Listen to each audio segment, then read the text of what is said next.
What's up, Group Coach Nation? In the back of an Uber, no, a Lyft ride, right? Yes, this Lyft with my awesome driver, Felicia. Talking about freedom today because so many of us struggle with finding the freedom we need while we're teaching a mastermind or a group coaching program. That's a real thing. Right now, when I'm recording this, it's summer. I think it's somewhere in the middle of July.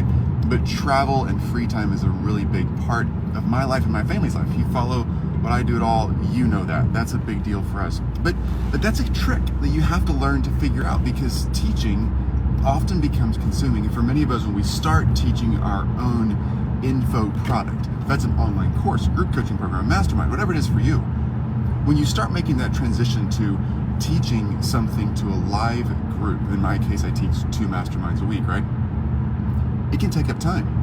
And a lot of people haven't found what they're looking for in the online e-course program because it's just the transformation there often isn't quite as strong, and you want to see that strong transformation in people.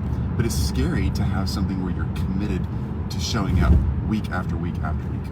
So here's how I've learned to handle that. I just simply don't show up week after week after week. If you've been in one of my masterminds, you know our pattern.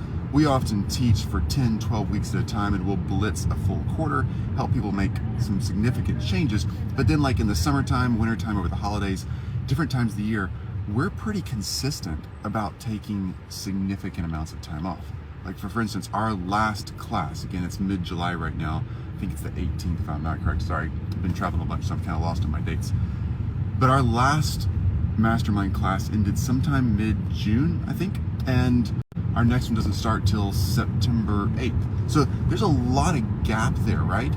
And you might think, well, Chris, how does that work? You got to get students in, there's got to be some ongoing continuation, there's got to be things happening. But you can really do this strategically. So all of that to say, as you're thinking through launching your own mastermind, if you're already wildly successful in the info space or in your leadership space, or if you're just figuring out how to get started, make sure you think through the lifestyle you want out of this. Yeah, you can make money doing it. Yeah, you can have more time for it to do it. Yeah, you can have a bigger team. You can have a bigger impact. You can have whatever you want in this. But the ultimate thing is, it's got to work for you. And if it doesn't work for you, then it's going to screw you up eventually.